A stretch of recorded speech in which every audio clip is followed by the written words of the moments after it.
title and thumbnail caught you off guard, but it's because you watching this have this thing, and there are habits that you are doing every day that are negatively affecting it. Putting your phone in your pocket, wearing tight underwear, the way you clean it or shave it. I'll get into 9 things you should never do to your boy down there to make sure you're protecting it. Number 1, restricting blood flow. You might not realize it, but every single day and night you are doing things that are restricting blood flow to your boy down there by wearing tight underwear, wearing tight pants. Here's why it's bad. Your balls sit outside of your body for a reason. They need to be a few degrees colder than your body for healthy sperm and hormones. When you wear tight clothing that restrict it, like underwear or pants, they overheat, your sperm quality drops, and testosterone production can take a hit too. So here's what I want you to do instead. Throughout the day, I'm not telling you to wear loose boxers because that is uncomfortable. However, just be mindful throughout the day when you're wearing really tight underwear or pants. I mean, that will be pretty uncomfortable too, and it'll get pretty hot. But the main thing is at night when you're sleeping. You sleep for about 7 to 9 hours. So use that time to let your boys breathe. Wear some very loose boxers, pants, or nothing at all. Studies found men wearing looser underwear had 25% higher sperm concentration than those wearing tight ones. But there's something else that you do every single day, and that's number 2, keeping your phone in your pocket. A meta-analysis of 18 studies showed that exposure to mobile phones reduces sperm mobility, vitality, and concentration. I mean, think about how often you have your phone in your front pocket. The downside of it is that this gets hot, and you don't want your boys getting hot. It also emits radiation, which is definitely not good for your boy. And that's why keeping your phone in your front pocket may have effects on your sperm health, mobility, and vitality. You won't feel it, but your body will. Sperm are sensitive to temperature and environmental stress. So here's what I want you to do instead. You obviously can't completely avoid putting your phone in your pocket. I mean, I do it every single day. However, when you can, avoid putting it in your front pocket. Instead, put it in your back pocket, in a bag, or if you're sitting doing work or eating, put it on the table. You don't always need to keep it in your pocket, but we tend to have the habit of keeping it in our pocket all the time. And the same goes for number 3, avoid putting your laptop on your lap. Same concept. Laptops can get hot very fast, and if you're constantly keeping it in that area, the heat will affect your boy. But also, the indirect effect is that when you have a laptop on your lap, you tend to squeeze your legs together to hold the laptop in place. This is also cutting the circulation in that area, which is a no bueno. So instead, put your laptop on a table or get one of those stands that you can put on your lap and then put your laptop on top of it. Now, another indirect correlation that affects your shilling down there that you might be doing, and I know a lot of you are, is number 4, watching too much porn. This one more so affects your brain, which then affects your body. I've made a lot of videos on watching porn in the past, but the main gist of it is this. When you watch porn every single day or often, you create an unrealistic approach to what sex is. I mean, take this in. You're watching something, I don't like the sexual performance, next. I don't like the sexual performance, next. I don't like this one, next. Within 10 seconds, you're switching between 5 different sexual performances. That's not natural, that's not healthy, and that will desensitize your dopamine level, which will also kill your natural attraction. So you'll find it harder to talk to women in real life. You'll find that your sex drive, your libido will drop. In some cases, that can lead to erectile dysfunction. It's hard for you to get it up. It's not about quitting completely, it's about being aware of it and balancing. Reduce the frequency and what it is you're watching, and rather focus on real experiences and connection. Think of it like junk food. It tastes amazing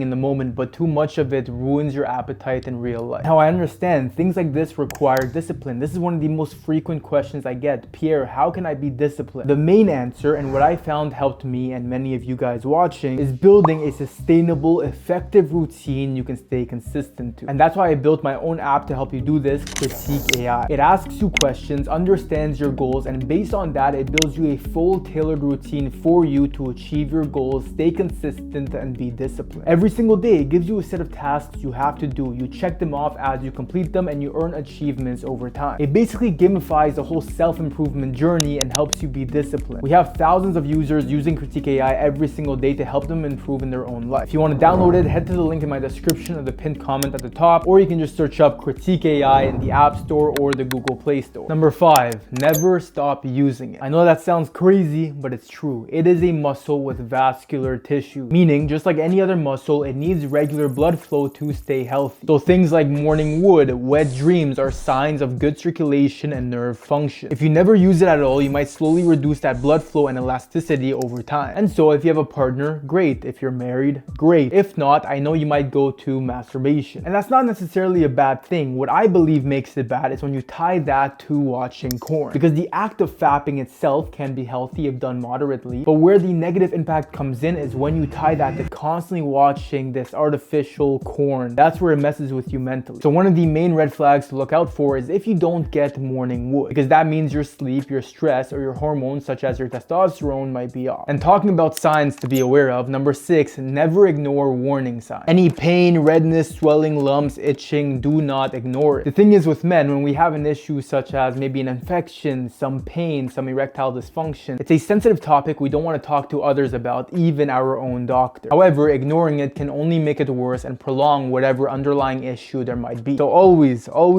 if there is anything off with your boy down there, consult your doctor. The more you ignore it, the more you can make it worse. Now, I know that you shower and you clean down there, but sometimes that isn't enough. Number 7 is don't neglect hygiene. Sweat, dead skin, and natural oils can build up. That buildup, called smegma, can lead to bad odors, irritation, and infection. So here's how I want you to properly take care of it. Number 1, wash daily with warm water and mild soap. Number 2, rinse well and dry completely, because moisture equals bacteria's best friend. And number 3, change underwear daily, especially after a workout. Sometimes you want to be changing 2 underwears every single day. And your hygiene also affects your confidence. You'll feel cleaner and more comfortable, which in turn will make you more confident. And when it comes to hygiene, one of the biggest things is how do you shave down there? So number 8, never shave recklessly. Shaving down there isn't bad. It's actually pretty good, but what is bad is doing it wrong. Dry shaving or using dull razors causes micro cuts, razor burns, and ingrown hair. Bro, the last thing you want is to shave your boy down there and get a cut. Trust me, it happened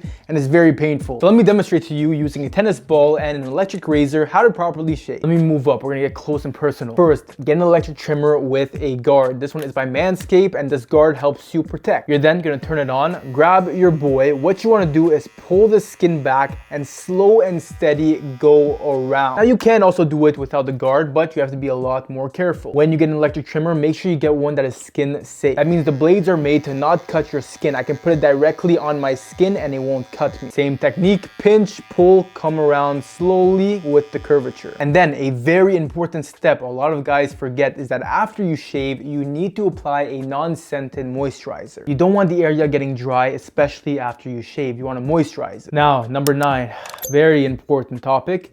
Never send pictures. This might sound very obvious, but it's one of the most common regrets. And a lot of guys get caught in the moment. You know, you're talking to a girl, she might be sending you something, you want to send her something in return, or she's asking for it. The thing is just once you send a private picture out into the abyss, into the internet, or onto somebody else's phone, it's out of your control. Even if you trust that person 100%, trust changes. You might trust somebody today, and within a month, you have no more faith in them. But they now hold a picture that they can use against you, they can blackmail you. So simply just don't send pictures, period. The reality is you don't even need to. Whatever your end goal is, you can achieve that without sending a picture of your boy. Be charismatic, be charming, know how to talk, and you're good. Don't worry about it. Interesting topic, but important and educational. Hope you found it valuable. Make sure to subscribe.